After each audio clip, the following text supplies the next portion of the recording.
अमर एक युवा industrialist helicopter से हिमालय के छोटे से हिल स्टेशन कांगड़ा जा रहा था, जहां पर उसने मिनरल वाटर की इंडस्ट्री खोलने के लिए आज से 2 वर्ष पूर्व 25 एकड़ जमीन सरकार से खरीदी थी। जमीन खरीदकर अमर ने वहां पे अधिकारियों को काम पर लगा दिया था। अधिकारियों ने ग्रीन सिग्नल दिया कि अब केवल 10% काम बचा है। कुछ ऐसी परेशानियां हैं जिसे अमर से वार्ता करके ही ठीक किया जा सकता है। हेलीकॉप्टर उतरने की उचित व्यवस्था की गई थी। मीटिंग में उसने सभी समस्याओं का एक एक करके हल कर्मचारियों को समझाया, लेकिन उनकी एक समस्या का समाधान नहीं हो सका। कर्मचारियों ने बताया कि जहां पर बोतलों का भंडारण होना है, वहां प्रतिभा देवी की पुत्री ज्योति ने बच्चों को पढ़ाने के लिए एक स्कूल खोल रखा है, जहां आसपास के बच्चे पढ़ने आते हैं। हमने उसको लालच भी दिया, धमकवाया भी, किंतु वह अपनी बात पर अटल है कि उस जगह को इंडस्ट्री के लिए खाली नहीं करेगी। क्या उसके पास उस जमीन की कोई रजिस्ट्री या सरकारी प्रमाण है? जी नहीं, ऐसा कुछ नहीं है उसके पास। वह कहती है कि यह जमीन प्रधान ने उसकी माता प्रतिभा देवी को स्कूल चलाने के लिए दी थी। ठीक है, ऐसा करो, उस प्रधान से कल मेरी मीटिंग करा दो। उत्तम प्रकाश, जिसको अमर ने जनरल मैनेजर की पोस्ट पर नियुक्त किया था, ने बताया, सर, जिस प्रधान की वो बात कर रही है उसका तो बरसों पहले निधन हो गया। नए प्रधान की बात वो मानती नहीं है। ठीक है, तो ज्योति को बुलाकर उससे ही मेरी मीटिंग करा दो। अरे सर, वह नहीं आने वाली, बहुत जिद्दी लड़की है। फिर भी आप कहते हैं तो मैं स्वयं जाकर उसे मीटिंग का संदेशा दूंगा। कुछ समय उपरांत प्रकाश ने लौटकर अमर को बताया, सर, मैंने ज्योति से बात की, लेकिन वह यहाँ आने को तैयार नहीं है। कहती है हम किसी के नौकर नहीं है। ठीक है उत्तम प्रकाश जी, काम हमारा ही है। कल मैं खुद उससे मिलने जाऊंगा, कुछ बॉडीगार्ड को अपने साथ लेकर जाऊंगा। अगले रोज अमर 8-10 लोगों के साथ वहां गया जहां ज्योति अपना स्कूल चला रही थी। अमर को देखकर ज्योति और कुछ अन्य शिक्षिकाएं अमर के निकट आकर खड़ी हो गई। ज्योति देखने में सभ्य प्रतीत हो रही थी।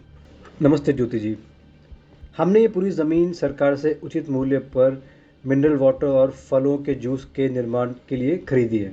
जहां आप इन बच्चों को लिए बैठी हैं, ये जगह खाली बोतलों के भंडारण के लिए है। आप देख रही हैं कि फैक्ट्री का निर्माण हो चुका है और फैक्ट्री चलने के लिए तैयार है, लेकिन आपने अगर ये जगह खाली नहीं की तो खाली बोतल कहाँ रखी जाएगी? इसलिए मेरा आपसे अनुरोध है कि आप इस जगह को खाली कर दें। कारखाना चलाने के उपरांत कांगड़ा वासियों को बहुत लाभ होगा। यहाँ के लोगों को कारखाने में नौकरी मिलेगी और उनकी आमदनी बढ़ेगी। पूरे क्षेत्र में खुशहाली छा जाएगी। वैसे भी इस पूरे इलाके में कोई उद्योग धंधा तो है नहीं।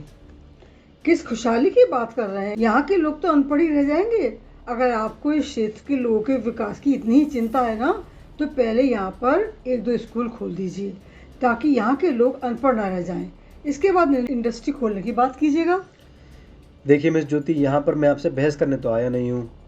आप मुझे ज़मीन का कोई लीगल डॉक्यूमेंट दिखा दीजिए जिससे माना जाए कि ये ज़मीन आपकी है, वरना आपको ये ज़मीन खाली करनी पड़ेगी। मैं कोई कागज़ वागज़ दिखाने वाली नहीं हूँ। बस आप इतना जान लीजिए कि आपके फरिश्ते भी ज़मीन को खाली नहीं करा सकते। यह स्कूल ऐसे ही चलता रहेगा, समझ गए? देखिए, मैंने यहाँ पर सारे डॉक्यूमेंट चेक किए हैं और पाया है कि आप लोगों की यहाँ पर 1 इंच भी ज़मीन नहीं है। इसीलिए मैं आपसे हाथ जोड़कर विनती करता हूँ, आप इस ज़मीन को खाली कर दीजिए। बात बढ़ती गई। वहां पर इलाके के लोग इकट्ठा होने लगे और किसी बात पर गुस्सा होकर ज्योति ने अमर को अपशब्द कहे और आवेश में आकर एक थप्पड़ जड़ दिया। अमर के अंगरक्षक आग बबूला हो गए और उन्होंने वहां उत्पात और तोड़फोड़ करनी शुरू कर दी। वहां लगा ब्लैक बोर्ड तोड़ दिया। 1-2 मेज कुर्सी जो रखी थी उन्हें उठाकर फेंक दिया। इलाके के लोगों ने इसका विरोध किया और वह अंगरक्षकों से 2-2 हाथ करने के लिए तैयार हो गए। वहां अफरा तफरी फैल गई। बच्चे घबराकर पेड़ों के पीछे छुप गए। अमर ने तुरंत अपने आदमियों को रोका और तेज स्वर में कहा, क्या कर रहे हैं आप लोग? आप लोग भी इनकी तरह जंगली बन रहे हैं? हम यहाँ मारपीट करने नहीं आए हैं। मैं ज्योति की माँ से बात करूँगा, वो तो समझदार होंगी, लेकिन मिस ज्योति, मैं आपके थप्पड़ को याद रखूँगा। आपको इसकी भारी कीमत चुकानी पड़ेगी। अरे जाइए जाइए, बहुत देखे हैं आप जैसे शहरी बाबू। पढ़ाई तो यहीं ही होगी। बच्चों, तुम लोग बिल्कुल मत डरना। इन 4-5 दिन की छुट्टियों के बाद सोमवार को यहाँ पढ़ाई के लिए आना। प्रतिभा देवी का घर बहुत ही साधारण सा पुराना, टूटा फूटा और लगता था कई वर्षों से मकान में रंग रोगन भी नहीं हुआ है। उत्तम प्रकाश ने प्रतिभा को अमर का परिचय दिया। अमर को प्रतिभा देवी बहुत ही सभ्य, पढ़ी लिखी और सुसंस्कृत महिला प्रतीत हुई। उनके चेहरे पर एक अनोखी आभा थी। नमस्ते बेटा, आओ बैठो। तुम बहुत ही अच्छा काम कर रहे हो, क्षेत्र का भी विकास हो जाएगा। आप लोग सब बैठो, मैं आप लोगों के लिए कुछ नाश्ते का प्रबंध करती हूँ। इस सब की कोई आवश्यकता नहीं है। कैसे नहीं है? घर आए मेहमान का अगर स्वागत नहीं किया तो मुझे बहुत दुख होगा। मेरे पास बाजार का बना कुछ नहीं मिलेगा, जो भी है मैंने और ज्योति ने मिलकर ही बनाया है। यह कहकर प्रतिभा अंदर चली गई। अमर ने उत्तम प्रकाश से कहा, काफी सुसंस्कृत महिला प्रतीत होती हैं। अमर उठकर उस कमरे में रखे चित्र, फोटो आदियों का निरीक्षण करने लगा। पुराने होने के बाद भी सभी वस्तुएं करीने से सजाई गई थीं, जिसे देखकर अमर की आंखें भर आईं। उत्तम प्रकाश ने पूछा, सर क्या बात है, सब ठीक है ना? हाँ, ठीक है। बस सोच रहा था कितने सरल और भले लोग हैं। हमारे पास पैसों की कोई कमी नहीं है। हमें कोई हक नहीं जाता कि हम इनकी रोजी रोटी का एकमात्र साधन इनके स्कूल को ना चलने दें। आप तुरंत पीछे पड़े हुए ज़मीन पर एक विद्यालय का निर्माण करवाइए, साफ सुथरा, हवादार, ताकि यहाँ के बच्चों को शिक्षा प्राप्त हो सके। विद्यालय का निर्माण अति शीघ्र होना चाहिए और तब तक इनके स्कूल को यथावत चलते रहना चाहिए। हमारे आदमियों ने जो तोड़फोड़ करी है उसकी भरपाई भी हो जानी चाहिए। प्रतिभा देवी अपने साथ कुछ नाश्ता और शरबत लेकर आईं, जिसे उन्होंने टूटी फूटी मेज पर सजा दिया। काफी देर तक वे लोग बैठे रहे, इधर उधर की बातें करते रहे, लेकिन अमर ने स्कूल हटाने के संबंध में कुछ नहीं कहा। अंत में प्रतिभा देवी ने ही कहा, तो बताइए, आप लोग यहाँ किस काम से आए हैं? जी कोई काम नहीं है, बस यूँ समझिए कि आपके हाथ का नाश्ता खाने आए थे। नहीं, यह बात नहीं है। मुझे ज्योति ने बताया कि तुम लोग उसका स्कूल बोतलों के भंडारण के लिए खाली कराना चाहते हो। मैं ज्योति से कहूँगी, वह कल ही उस जगह को खाली कर देगी। बच्चों की पढ़ाई का क्या है, हमारे घर के सामने थोड़ी सी ज़मीन है, बच्चे वहीं पढ़ लेंगे। वैसे भी मैंने ज्योति की शादी भरतपुर निवासी केशव के साथ पक्की कर दी है। 2-4 महीने में शादियों का सीज़न आते ही उसके हाथ पीले कर दूंगी। फिर मेरा क्या बेटा, अपनी फैक्ट्री में छोटा मोटा काम दे देना, जीवन का बचा हुआ समय गुजार लूंगी। आप ऐसा कुछ भी नहीं करेंगी। आप बहुत समझदार और भली हैं माँ जी। सॉरी मैंने आपको माँ कह के संबोधित किया, लेकिन क्या आप मुझे ये अधिकार देंगी कि मैं आपको माँ कह के बुला सकूं? अरे क्यों नहीं बेटा, मैं तुम्हारी माँ जैसी ही तो हूँ। तो बस ठीक है माँ जी, मैं यहाँ बार बार आपके बनाए लड्डू और मठरी खाने आता रहूँगा। अब आप हम लोग को इजाज़त दीजिए प्लीज़। सोमवार को ज्योति जब अन्य शिक्षिकाओं के साथ स्कूल पहुंची तो उसने पाया कि स्कूल का नामो निशान नहीं था। एस्बेस्टस शीट से सारा इलाका घेर दिया गया था। ज्योति का पारा 7वें आसमान पर जा पहुंचा। वह लोग एस्बेस्टस शीट को पीटने लगे। फिर उन्हें एक दरवाजा दिखाई पड़ा। उन्होंने दरवाजे में जोरदार टक्कर मारी। दरवाजा धड़ाक से खुल गया, लेकिन अंदर का दृश्य देखकर वे सभी आश्चर्य में पड़ गए। अंदर सुंदर सुंदर मेज कुर्सियां और उन पर बैठे हुए छात्र दिखाई दिए। सामने नया ब्लैक बोर्ड, बड़ी टेबल और उसके पीछे शिक्षिकाओं के बैठने के लिए आरामदायक कुर्सियां। सभी बच्चों ने खड़े होकर शिक्षिकाओं का अभिवादन किया और कहा, मैडम आपने तो पढ़ने की बहुत अच्छी व्यवस्था करा दी। ज्योति और अन्य शिक्षिकाएं विस्मय में थी। यह सब कैसे हो गया? कैसे 4 दिन में स्कूल की काया पलट हो गई? शिक्षिकाएं ज्योति से पूछने लगी, ज्योति क्या यह सब तुमने किया है? विद्या के मंदिर में खड़े होकर मैं कैसे झूठ बोल सकती हूँ? मुझे नहीं पता ये सब किसने किया और क्यों किया। स्कूल के बाद जब सभी बच्चे और शिक्षिकाएं बाहर निकली तो उन्होंने देखा कुछ दूरी पर अमर पेड़ के नीचे अपने कर्मचारियों को कुछ निर्देश दे रहा था। ज्योति उस ओर जाने लगी जहां अमर खड़ा था। उसके पीछे पीछे अन्य शिक्षिकाएं भी आईं। उन्हें आता देख अमर ने अपने कर्मचारियों से कहा, आप लोग चलिए, मैं अभी आता हूँ। नमस्ते ज्योति जी। सर, ये सब आपने क्या कर दिया? क्यों, क्या पसंद नहीं आया अपना नया स्कूल? मैंने कहा था ना, थप्पड़ आपको बहुत भारी पड़ेगा। पड़ गया ना भारी? वैसे मेरा नाम सर नहीं, अमर है। इतना पैसा खर्च करने की क्या आवश्यकता थी? हम लोग तो खड़े होकर भी बच्चों को जमीन पर ही पढ़ा सकते हैं। बहुत ही साधारण लोग हैं हम लोग। यह कहते हुए ज्योति की आंखों में आंसू आ गए। ज्योति जी, ये तो मुझे मालूम है कि आप साधारण हैं या असाधारण। इतने लोगों के बीच कोई साधारण लड़की इतनी साफगोई से अपनी बात रख ही नहीं सकती। चलिए, इन बातों को छोड़िए। अगर किसी तरह की कोई कमी लग रही हो तो बताइए। वैसे मैं इस इंडस्ट्री के पीछे बहुत बड़े विद्यालय का निर्माण कर रहा हूँ, जहाँ थोड़े से बच्चे ही नहीं, दूर दूर के बच्चे भी आकर पढ़ सकते हैं। यही तो चाहती है ना आप? मुझे नहीं पता मैं किस शब्दों से आपका धन्यवाद अदा करूं। मैंने आपको समझने में बहुत बड़ी भूल की। उसके लिए मुझे प्लीज़ माफ़ कर दीजिए। ऐसा मत कहिए ज्योति जी, उल्टा माफ़ी तो मुझे आपसे मांगनी चाहिए। पहले दिन बहुत असभ्यता से बात की थी मैंने आपसे। अच्छा बताइए, माँ कैसी हैं? सच पूछे तो आप ही की तरह आपकी माँ भी बहुत अच्छी हैं। मैं 1-2 दिन बाद आपके घर आ रहा हूँ। माँ से कहिएगा मेरे पसंद के लड्डू बना के रखें। कुछ दिनों बाद अमर को पता चला ज्योति की तबीयत खराब है। वह कई दिन से स्कूल पढ़ाने नहीं आई है। अमर एक डॉक्टर को लेकर ज्योति के घर गया। गेट माजी ने खोला। माँ जी, अब कैसी तबीयत है ज्योति की? कोई बुखार नहीं उतर रहा है, वैद्य जी देखकर और दवाई देकर गए हैं। कैसा बुखार है, कुछ बताया उन्होंने? नहीं तो बेटा, बताया तो कुछ नहीं। कह रहे थे दवाई खाकर ठीक हो जाएगी। कोई बात नहीं, मैं कंपनी के डॉक्टर आनंद को लेकर आया हूँ। इन्हें चेकअप कर लेने दीजिए। ये बहुत अच्छे और प्रसिद्ध डॉक्टर हैं। मैं ज्योति को भी बुलाती हूँ। इसी की आवश्यकता है। कहाँ लेटी हैं वो? हम वहीं पे चेकअप कर लेंगे। यह कहकर अमर डॉक्टर को लेकर अंदर के कमरे में चला गया। इस कमरे की हालत और भी अधिक शोचनीय थी। जगह जगह से प्लास्टर उखड़ा हुआ था। लगता था छत कभी भी गिर सकती है। डॉक्टर ने ज्योति का मुआयना किया और बताया, इन्हें गले और चेस्ट में इन्फेक्शन लग रहा है। इनको तेज बुखार भी है। मैं एंटीबायोटिक लिख देता हूँ। आप इन्हें शहर से मंगवा कर इन्हें सुबह शाम खिलाइएगा। इसके साथ ही मैं इनका ब्लड भी ले लेता हूँ। पैथोलॉजी रिपोर्ट मंगवा लूँगा। 2 दिन में सब पता चल जाएगा कि आखिर इनको तेज बुखार क्यों आ रहा है। माँ जी, हो सके तो इन्हें यहाँ की जगह बैठक में सुलाइए, क्योंकि यहाँ पे सीलन भी बहुत है और छत टूटकर कभी भी गिर सकती है। माँ जी, डॉक्टर साहब ठीक कह रहे हैं। आप ज्योति जी को बैठक में लेटा दीजिए। 1-2 दिन में मैं राज मजदूर भेजकर छत की मरम्मत करा देता हूँ। अरे बेटा, इतना सब क्यों कर रहे हो हमारे लिए?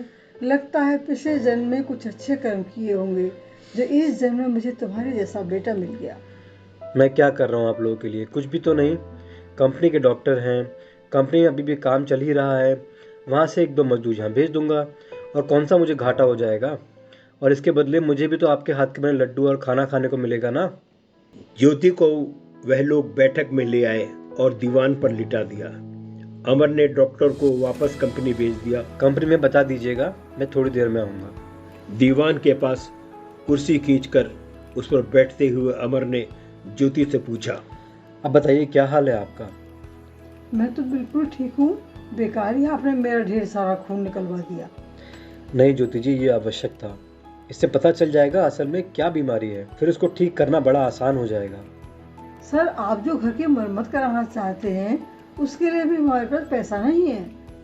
पहली बात तो आप फिर मुझे सर कह रही हैं। दूसरी, मैं आप लोगों पर कोई एहसान नहीं कर रहा हूँ। कंपनी में काम चल रहा है, उन्हीं में से 1-2 मजदूर यहाँ काम कर जाएंगे, और इस छोटे से काम के लिए आपको कोई पैसा नहीं देना है। इसके बदले जैसा आप कह रही थी, आप मुझे कांगड़ा के दर्शन करा दीजिएगा। अब आप ज़्यादा बातें मत करिए, आराम कीजिए। जल्दी ठीक होकर आपको स्कूल भी जाना है। बच्चों की पढ़ाई का नुकसान हो रहा होगा। 2 दिन बाद अमर कुछ मजदूरों को लेकर प्रतिभा देवी के घर गया और उसने बताया, ज्योति को केवल गले में इन्फेक्शन है और अब उसे ये दवाइयाँ खानी होंगी। 2-3 दिन में ज्योति बिल्कुल ठीक हो जाएगी। उनको कुछ दिन के लिए दूसरे मकान में रहना होगा, क्योंकि इस मकान की मरम्मत में हफ्ता 10 दिन तो लग जाएगा। लेकिन बेटा, हम जाएंगे कहाँ? कहाँ रहेंगे इतने दिनों? हमारे पास तो इस मकान के अतिरिक्त दूसरा कोई ठिकाना ही नहीं है। इस बात की आप चिंता मत कीजिए माँ जी, मैंने आप लोगों के रहने की अच्छी व्यवस्था कर दी है। बस आप लोग आवश्यक सामान लेकर मेरे साथ चलिए। अमर उन्हें गेस्ट हाउस में ले आया जो कि बहुत ही शानदार बना हुआ था। वहाँ ऐशो आराम की हर चीज उपलब्ध थी। ज्योति और प्रतिभा कमरों का वैभव देखकर चकरा गई। अमर ने बताया कि उसने यह कमरा उन लोगों के लिए चुना है। उस कमरे में भी वैभव की हर वस्तु विद्यमान थी। कपड़ों की सेल्फ जनाने कपड़ों से भरी हुई थी। प्रतिभा और ज्योति को लग रहा था जैसे वह लोग कोई सपना देख रहे हैं। प्रतिभा देवी ने आश्चर्य व्यक्त करते हुए कहा, बेटा ये सब क्या है? सच बताओ, क्या ये वाकई हकीकत है क्या? हाँ माँ जी, ये हकीकत है। और अब आप लोग हमेशा से मेरे साथ रहेंगे। मुझे माँ मिल जाएगी और आपको बेटा। आप लोग आराम से यहाँ रहिए। अगर किसी चीज़ की आवश्यकता हो तो ये बेल दबा दीजिएगा, कोई ना कोई आ जाएगा। यहाँ पर रहकर ज्योति जी भी जल्दी ठीक हो जाएंगी, क्योंकि यहाँ पर सीलन नहीं है, साफ़ सुथरी हवा है। अच्छा, अब आप लोग थोड़ा आराम कर लीजिए, मैं थोड़ा कंपनी का काम देख लेता हूँ। लंच के समय आऊँगा। ज्योति जी, आप दवाई समय से खाती रहिएगा। थोड़ी देर में आपको देखने डॉक्टर साहब भी आएंगे।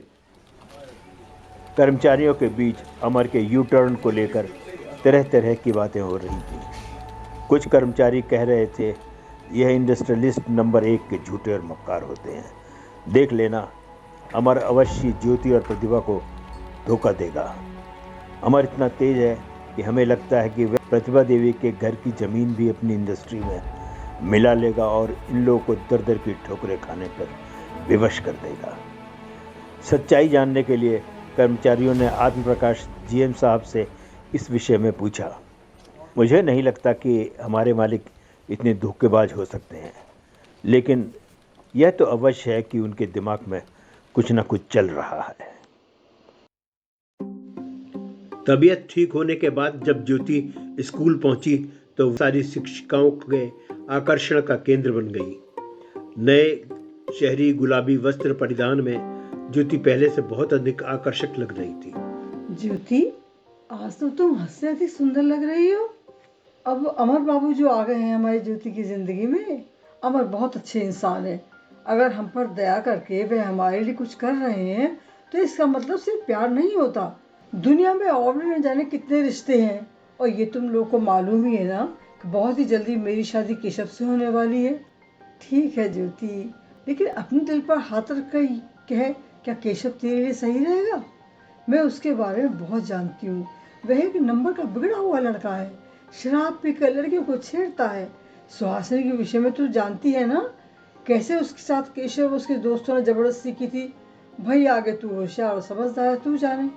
देखो, तुम्हें मालूम ही है कि लड़की का भाग्य लड़की स्वयं कम उसके परिवार वाले निश्चित करते हैं। मेरी माँ ने रिश्ता स्वीकार किया है तो उन्होंने काफ़ी सोच विचार के बाद ही किया होगा। बाकी मेरा नसीब चाहे स्वर्ग की ओर ले जाए चाहे नरक की ओर। तभी ज्योति के हाथ में रखा मोबाइल बजने लगा। ज्योति, ये हम क्या देख रहे हैं?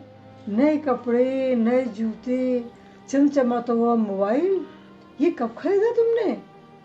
अरे यार, ये मेरा नहीं है, अमर ने दिया है, शायद कुछ दिनों के लिए दिया हो। इतवार के दिन अमर, ज्योति और प्रतिभा 1 बजे के लगभग लंच कर रहे थे। उसी समय एक चपरासी ने आकर बताया, साहब, कोई केशव नाम का आदमी जो माँ और ज्योति दीदी से मिलने आया है। कौन है केशव? क्या आप उन्हें जानती हैं? बेटा, केशव ज्योति का मंगेतर है। ओहो, जाओ मिश्रा जी, उन्हें आदरपूर्वक ले आओ। जाओ मिश्रा, उन्हें आदरपूर्वक ले आओ। आइए आइए केशव जी, बहुत अच्छे समय पर आए हैं। हम लोगों के साथ लंच कीजिए। लंच करके आया हूँ। मैं वैसे भी पकवानों से बहुत दूर रहता हूँ। मैं तो ज्योति को लेने आया था। पास के गांव में मेला चल रहा है, उसे ही मैं दिखाना चाहता था ज्योति को। केशव जी, आज तो मैं बहुत थकी हुई हूँ। अगर आप बुरा ना माने तो फिर कभी चलें? बुरा तो मुझे जरूर लगेगा। ऐसा क्या थक गई? मुझे लगता है कि अमीरी की इस चक्काचौंध में तुम मुझसे दूरी बनाना चाहती हो। नहीं बेटा, ऐसी कोई बात नहीं है। आज ज्योति सुबह से काम में लगी हुई है। 3 घंटे तो मकान की मरम्मत देकर आई है। वास्तव में थकी हुई है। और तुमसे तो ज्योति का विवाह होगा, खूब घूमना फिरना फिर तुम लोग। नहीं माँ जी, आज तो इसे चलना ही होगा। हम यार लोग गाड़ी करके लाए हैं। चल झटपट तैयार हो जा।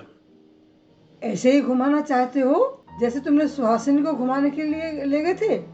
सुहासिनी का नाम सुनकर कुछ पल के लिए केशव हक्का बक्का रह गया। कहने लगा, क्या किया था हमने उसके साथ में? कुछ भी तो नहीं किया था। दूसरे लोगों का इल्जाम हमारे सिर पर मढ़ दिया। केशव तुम जाओ, आज से यह तुम्हारे साथ नहीं जा पाएगी। अरे बेकार की बातें मत करिए, रिश्ता खत्म करने में हमें 2 मिनट नहीं लगेंगे। अब तो मेरी जिद मान लो, ज्योति को चलना ही पड़ेगा। केशव जी, आपने सुना नहीं माँ जी ने क्या कहा? उन्होंने मना किया है, तो आज तो ज्योति आपके साथ बिल्कुल नहीं आएगी। आपका रिश्ता बहुत सम्मानजनक है। कटु शब्द या जिद करके ऐसे रिश्ते को बिगाड़ना नहीं चाहिए। भगवान ने चाहा तो अगले इतवार को वो आपके साथ अवश्य जाएंगी, ठीक है ना? ठीक है, मुझे खाना पीना कुछ नहीं है। मेरे पूरे मूड का तुम लोगों ने सत्यानाश कर दिया। अब मैं तो अगले ही इतवार को आऊंगा। यह कह के नाराज होता हुआ केशव वहां से चला गया। माँ जी, केशव से ज्योति का रिश्ता कुछ अटपटा सा लग रहा है। क्या ऐसा ही मूड रहता है इसका? कहाँ हमारी ज्योति जी सुंदर, पढ़ी लिखी, और कहाँ ये केशव जी? आपने सब जांच परख कर लिया है ना? चरित्र, घर बार, इनका रोजगार सब ठीक है ना? सब देखा भाला है बेटा। केशव के पापा यहाँ सरपंच हैं, बहुत भले आदमी हैं, और केशव उनकी इकलौती संतान है। बहुत बार इन्होंने हमारी मदद की है। आपने देखभाल कर लिया है तो सब ठीक है, वरना देश में लड़कों की कोई कमी नहीं है। बुधवार को ज्योति के स्कूल की छुट्टी थी, इसलिए उसने अमर से पूछा, आज मेरे स्कूल की छुट्टी है, क्या आप कांगड़ा दर्शन करना चाहोगे? अगर छुट्टी है तो चलते हैं, फिर समय मिले या ना मिले, क्योंकि हर हाल में मैं अगले हफ्ते फैक्ट्री को स्टार्ट कर देना चाहता हूँ। आप और माँ जी तैयार हो जाइए, मैं अभी ड्राइवर को कहकर गाड़ी मंगवा देता हूँ। क्या बात कर रहे हो अमर? ये दिल्ली नहीं है। पहाड़ देखने हैं तो पैदल ही चलना पड़ेगा, और वो भी कैनवस शूज पहनकर। कपड़े भी ज्यादा ढीले ढाले मत पहनना, माँ तो बिल्कुल चलने को तैयार नहीं होगी। रास्ते में ज्योति ने अमर को बताया, यहाँ मसूरी, नैनीताल जैसे ऊंचे पर्वत तो है नहीं। मैं आपको कांगड़ा की सबसे ऊंची चोटी पर ले चलती हूँ। दोनों पैदल ही चल दिए। थोड़ी दूर चलने के बाद रास्ता सकरा, कड़ा और दूभर होने लगा। ज्योति पहाड़ों पर चढ़ने की कला में निपुण थी, पर अमर के लिए पहाड़ पर चढ़ना एक बहुत ही दुष्कर काम था। वह बार बार पीछे रह जाता था। ज्योति ने अमर का हाथ पकड़ा और सहारा देकर उसे ऊपर चढ़ाने लगी। थोड़ी देर बाद दोनों पहाड़ी के ऊपर आ गए। थोड़ा आराम कर ले। वहां बैठने के लिए बेंच पड़ी हुई थी। दोनों बेंच पर बैठकर आराम करने लगे। अमर, तुम तो बहुत कम उम्र में बहुत बड़े बिजनेसमैन बन गए। क्या तुम अपने पापा का बिजनेस आगे बढ़ा रहे हो? हाँ, सही कह रही हैं आप। ऐसा तो ममा का ही है, लेकिन मैंने उनके बिजनेस को बहुत आगे बढ़ाया। वैसे अब मेरे माँ और पापा इस संसार में नहीं हैं। आपके पापा क्या करते हैं ज्योति जी? नाम मत लो उनका, मुझे सख्त नफरत है अपने पापा से। बचपन में ही मैं लावारिस छोड़कर वह कहीं और दूसरी औरत के साथ चले गए थे। लेकिन माँ जी की मांग में तो सिंदूर। माँ आज भी उनकी बाट देख रही हैं।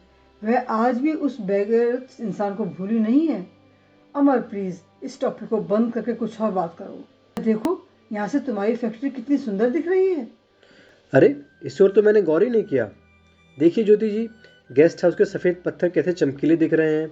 सच में कांगड़ा बहुत ही सुंदर हिल स्टेशन है। तो चले। ज्योति सीढ़ियों पर आगे चल रही थी कि अचानक उसका पैर फिसल गया और वह पीछे को गिरी। लेकिन क्योंकि अमर पीछे था, उसने ज्योति को अपनी बाहों में ले लिया। मोच आने के कारण मेरे पैर में बहुत दर्द हो रहा है। लगता है थोड़ी देर इस सीढ़ी पर बैठना पड़ेगा। बस 2-4 सीढ़ी हैं, मैं आपको इसी तरह गोदी में लेकर चलता हूँ। फिर ऊपर जो बेंच दिखाई दे रही है ना, उस पर आप बैठ जाइएगा, मैं आपके पैर की मालिश कर दूंगा। ज्योति और अमर इस बात से अनजान थे कि वहां छुपा हुआ केशव उन लोगों की फोटोग्राफी और वीडियोग्राफी कर रहा था। शुक्रवार को एक हफ्ते के लिए अमर दिल्ली चला गया। इतवार को लगभग 5 बजे उत्तम प्रकाश ने अमर को फोन किया। यहां बहुत बड़ी गड़बड़ हो गई है। केशव नाम के व्यक्ति का खून हो गया है और पुलिस ज्योति को पकड़कर थाने ले गई है। प्रतिभा माँ का रो रो कर बुरा हाल है। मैं गेस्ट हाउस में उन्हीं के पास में हूँ। अरे, ये कैसे हो गया? उत्तम प्रकाश जी, आप डॉक्टर आनंद को गेस्ट हाउस में आने को कहें और थाने जाकर ज्योति को छुड़ाने का प्रयास करें। मैं काम अधूरा छोड़कर तुरंत कांगड़ा के लिए रवाना होता हूँ। कांगड़ा आकर अमर सीधा थाने पहुंचा और ज्योति से मिला। आप बिल्कुल मत घबराइएगा, मैं आ गया हूँ ज्योति जी। मैं आपको कुछ नहीं होने दूंगा। मुझे विस्तार से बताइए क्या हुआ है। ज्योति ने विस्तार से जो कुछ उसके साथ हुआ था अमर को बताया। ज्योति जी, सारी की सारी गलती केशव और उसके साथियों की है। आपने तो समाज में फैली गंदगी को दूर किया है, जो कि एक नेक काम है। आप बिल्कुल ना घबराएं, तो आपको कुछ नहीं होगा। सजा होगी तो केशव के दोस्तों को। कंपनी शुरू करने के समय अमर ने थाने के सभी कर्मचारियों को उचित उपहार और मिठाइयाँ बांटी थीं। इसलिए इंस्पेक्टर ने इस शर्त के साथ कि तय दिन अमर ज्योति को लेकर सुबह 10 बजे देहरादून कोर्ट में हाजिर हो जाएगा, ज्योति को जाने दिया। अमर ज्योति को लेकर गेस्ट हाउस आ गया, जहां अभी भी माँ की आंखों में आंसू थे। ज्योति को देखते ही माँ बुरी तरह से उससे लिपट गई और रोने लगी। बेटी, ये क्या हो गया? मैं तो तू ही एक सहारा है, न जाने अब क्या होगा। ज्योति को कुछ नहीं होगा माँ जी। ज्योति ने एक नर पिशाच को उसके पाप कर्मों की सजा दी है। देख लीजिएगा, ज्योति कोर्ट से बाइज्जत बरी हो जाएगी। और अब आप ये कहना छोड़ दीजिए कि ज्योति के अलावा आपका कोई दूसरा सहारा नहीं है। मैं हूं ना आपका बेटा। प्रतिभा देवी ने अमर को गले से लगा लिया। केशव की ओर से सरकारी वकील के अतिरिक्त भी एक प्रतिष्ठित वकील किया गया था। केशव के वकील ने कोर्ट को बताया, जज साहब, ज्योति और केशव मंगेतर थे। उनकी जल्दी ही शादी होने वाली थी, लेकिन अचानक उनके बीच दिल्ली का एक इंडस्ट्रियलिस्ट अमर आ गया। अमर ने ज्योति और उसकी मां पर डोरे डालने शुरू कर दिए। अमर ने ज्योति को केशव के विरुद्ध भड़काना शुरू कर दिया। नतीजा यह हुआ कि इतवार को ज्योति ने केशव को साफ साफ कह दिया कि वह उससे रिश्ता तोड़ना चाहती है, क्योंकि अब उसकी जिंदगी में कोई दूसरा आ गया है। बेचारा केशव अवाक रह गया। उसने ज्योति को मनाने का भरसक प्रयास किया, पर वो नहीं मानी और ज्योति ने केशव को अपने और अमर के बीच से हटा देना ही उचित समझा। उसने केशव के गले में चाकू उतार दिया, जिससे घटनास्थल पर ही केशव की मौत हो गई। जज साहब, ज्योति ने जघन्य अपराध किया है और उसे मृत्युदंड से कम दिया जाना उचित नहीं होगा। उन्होंने केशव के पक्ष में 3 गवाह भी प्रस्तुत किए, जिन्होंने कहा उन्होंने ज्योति को केशव का खून करते हुए अपनी आंखों से देखा। जज साहब, इतवार के दिन केशव मुझे अपने दोस्तों के साथ मेला दिखाने ले गया। कार में उसने मुझे बीच में बिठाया और सभी लोग शराब पीने लगे। मैंने उससे कहा, मुझे तुरंत गाड़ी से उतार दो, मुझे तुम लोगों के साथ कहीं नहीं जाना। केशव कहने लगा, हाँ, अब तू हमारे साथ क्यों जाएगी? अब तो तू अमर के साथ जाएगी ना, तेरी रंगरेलियां हमने देखी है। यह कहकर वो मोबाइल से खींचे हम दोनों की वीडियो दिखाने लगा और कहने लगा, चुपचाप चल हमारे साथ, वरना ये वीडियो कांगड़ा के सभी लोग देखेंगे। मैंने कहा, तुम इन वीडियो को सारे हिंदुस्तान में दिखाओ, इसमें गलत तो कुछ भी नहीं है। गलत और सही तो हम तुझे बताएंगे। आज हम तेरे साथ वही करेंगे जो हमने सुहास सिंह के साथ किया था। हम तेरी ऐसी ऐसी वीडियो बनाएंगे जो देखकर तो अपना मुंह किसी को दिखाना भूल जाएगी। यह लोग मुझे घसीटते हुए खंडरनुमा मकान में ले गए और मेरे साथ जबरदस्ती करने लगे। मैं चीखने चिल्लाने लगी। वो बोला, जी भर का चिल्ला, यहाँ कोई नहीं आएगा। सुहासिनी भी ऐसे चीखी चिल्लाई थी, पर उसे भी बचाने कोई नहीं आया था। वह थाने FIR लिखाना जाना चाहती थी, पर जब हमने उसको वीडियो दिखाए तो उसने हमारी कोई शिकायत नहीं की और चुप रह गई। वह आज तक चुप है और तेरे साथ भी हम वही करेंगे। यह कहकर केशव ने अपनी जेब से लंबा सा चाकू निकाल लिया और मेरी गर्दन पर लगा दिया। मैंने केशव के हाथ में जोर से काटा, जिससे चाकू पर से उसकी पकड़ ढीली हो गई और मैंने उसके हाथ से चाकू छीन लिया और दूर हटते हुए कहा, अगर तू मेरे पास आया तो तुम्हें मार डालूंगी। लेकिन केशव नहीं माना, आगे बढ़ता गया। अपने आप को बचाने के लिए मैंने उस पर चाकू से वार किया, जो उसके गले में जा लगा। केशव बच सकता था अगर उसके दोस्त वहाँ से भाग खड़े ना होते। वहाँ दूर दूर तक कोई नहीं था। मैं बड़ी मुश्किल से खींचकर उसे सड़क तक लाई, जहाँ कुछ देर बाद अचानक ट्रैक्टर ट्रॉली लिए रामलाल आ गया। हम दोनों ने बड़ी कठिनाई से उसे ट्रॉली में लिटाया, अस्पताल ले आए, लेकिन रास्ते में ही उसकी मौत हो गई। मैं सच कहती हूँ जज साहब, उसे जान से मारने की मेरी कोई भी नीयत नहीं थी। मैं तो सिर्फ अपने आप को ही बचाना चाहती थी।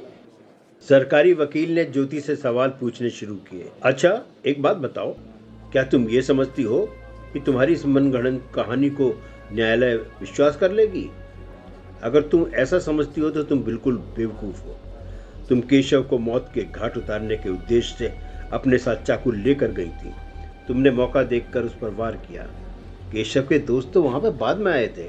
यह गलत है वकील साहब, मैं आपको सच बता रही हूँ। चाकू तो मैंने कभी आपके साथ रखा ही नहीं। चाकू केशव ने निकाला था और केशव के 3 दोस्त गाड़ी में पहले से ही बैठे हुए थे। एक गाड़ी चला रहा था, एक उसके बगल में बैठा था और एक पीछे था।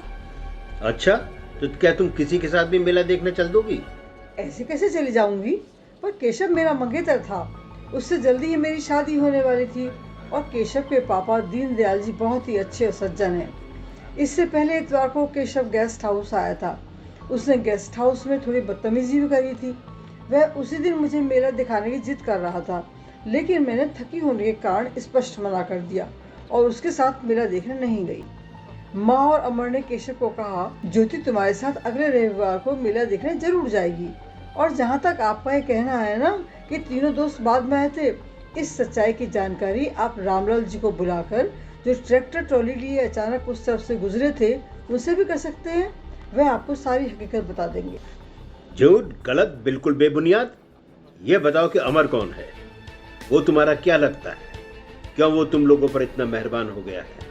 जो तुम लोग के लिए स्कूल बनवा रहा है, तुम्हें अपने घर में रखा हुआ है और अब तुम्हारे घर का मरम्मत करवा रहा है, तुम्हारा आशिक है ना? नहीं नहीं वकील साहब, भगवान के लिए ऐसा मत कहिए। कुछ तो डरिए भगवान से। अमर बहुत ही सज्जन व्यक्ति है, मुझसे उम्र छोटा है। वह मानवता के लिए हमें संकट में देखकर हम पर दया खाकर ऐसा कर रहा है। अच्छा, यहाँ तुम्हारे अलावा न जाने कितने गरीब बड़े पड़े हैं, उन पर उसे दया क्यों नहीं आ रही? छुपाओ मत, सब कुछ सच सच बता दो। वो तुम्हारा आशिक है, तुम्हारे उससे अनैतिक संबंध हैं। वो ये सब इसलिए कर रहा है कि तुम उसकी हवस उठक।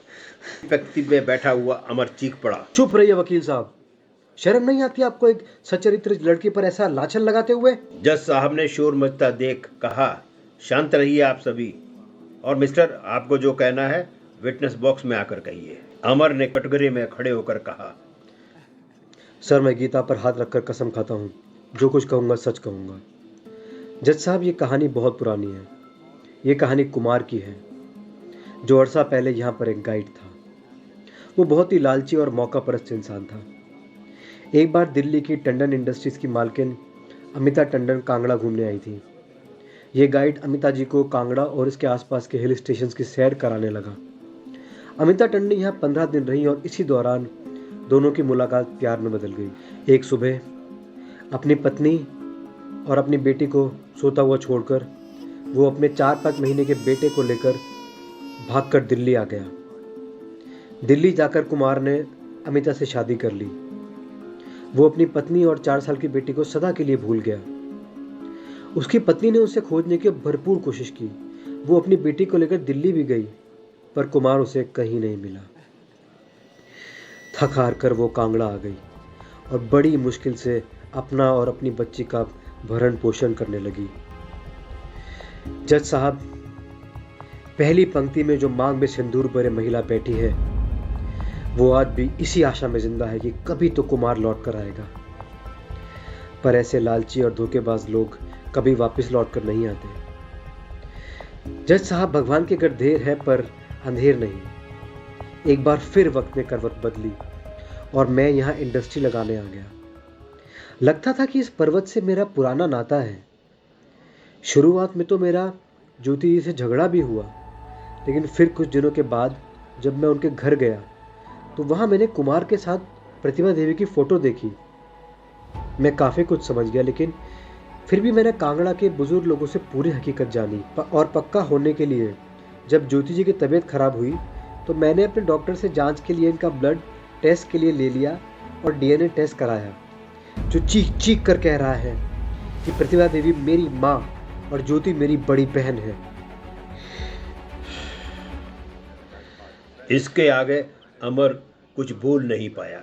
अमर का बयान सुनकर ज्योति और उसकी माँ स्तब्ध रह गए। उन्हें पता चला कि अमर उनका बेटा है। ज्योति ने रोते हुए कहा, जज साहब, एक बार मुझे अपने भाई को गले लगाने दीजिए। मेरी रोती हुई माँ को देखिए, बरसों बाद अपने बिछड़े हुए बच्चे को जीता जागता देख रही है। बस एक बार हमें अपने भाई से मिलने दीजिए। उसके बाद अगर आप मुझे फांसी की सजा भी दे देंगे तो मुझे कोई अफसोस नहीं होगा। थोड़ा रुको लड़की। अमर, हमें बताओ, तुम्हारे पिताजी यहाँ हैं क्या? अपनी और ज्योति की डीएनए रिपोर्ट हमें दिखाओ। और तुमने अभी तक इन लोगों को यह क्यों नहीं बताया कि इनके बेटे और भाई हो तुम? नहीं सर, मेरे पापा यहाँ नहीं हैं। डीएनए टेस्ट की रिपोर्ट आप देख लीजिए, मैं अपने साथ लाया हूँ। और ज्योति की उसके पापा के लिए नफ़रत देखकर अभी तक मैं चुप था। अगर आज वकील साहब ज्योति जी पर झूठा और बेबुनियाद इल्ज़ाम नहीं लगाते तो शायद आज भी मैं इस राज पर से पर्दा नहीं उठाता। मैं चाहता था कि जो ज़ख्म मेरे पापा ने इन्हें दिए हैं वो थोड़े भर जाएं। अरसे से मेरे अपने कितनी दुख और तकलीफ़ सह रहे थे। मैं उन्हें भरपूर सुख और खुशियाँ देना चाहता था। जज साहब ने परिस्थितियों का अवलोकन करते हुए ज्योति को बेल दे दी और आदेश पारित किया कि लक्ष्मण, कलुआ, भरतू गवाहों को केस की अगली तिथि पर हाजिर होने के लिए सम्मन भेजे जाएं। ट्रैक्टर चालक रामलाल को भी तिथि पर बुलाया जाए। केस की तारीख 2 महीने बाद 5 नवंबर निश्चित की जाती है। कोर्ट धीरे धीरे खाली हो गया। बस बचे तो अमर, ज्योति और प्रतिभा देवी। माँ ने अमर ज्योति की तरफ अपनी बाहें फैला दी। दोनों माँ के गले लग गए। ऐसा लग रहा था मानो उनको असीम शांति मिल रही हो। तुम्हारे पापा कहाँ हैं बेटा? आज भी उनके दिल के किसी कोने में कुमार के लिए रिक्त स्थान था। माँ, पापा अब जीवित नहीं हैं। पापा और दूसरी मम्मी की मृत्यु एक एक्सीडेंट में हो गई थी।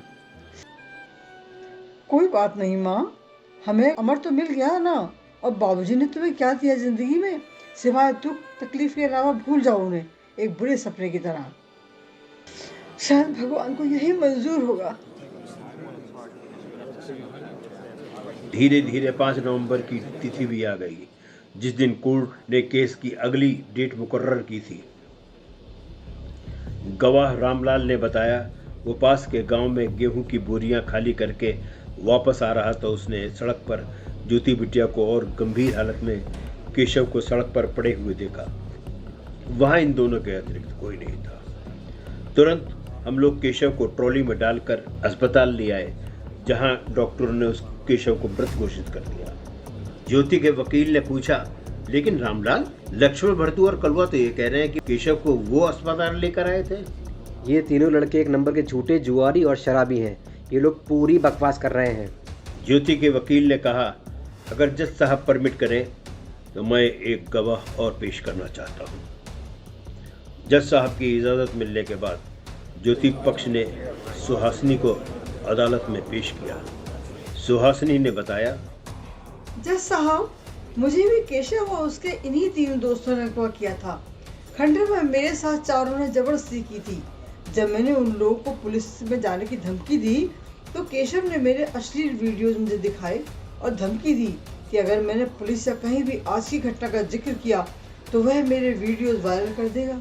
मेरे माँ बापू ने बदनामी के डर से पुलिस में FIR लिखाने से मना कर दिया। अब मेरी शादी हो गई है और मेरे पति सेना में नायक है। उनके प्रोत्साहन पर ही मैं अपना बयान दर्ज कराने आई हूँ आज। जज साहब की जरा सी धमकी देने पर लक्ष्मण, भरतू और कलुआ ने अपना गुनाह स्वीकार कर लिया और जुर्म में केशव के साथी होने की बात स्वीकार कर ली। जज साहब ने ज्योति को बाइज्जत बरी कर दिया और उन तीनों को उम्र कैद की सजा सुना दी। अमर, ज्योति और प्रतिभा देवी खुशी खुशी देहरादून कोर्ट से कांगड़ा के लिए रवाना हो गए।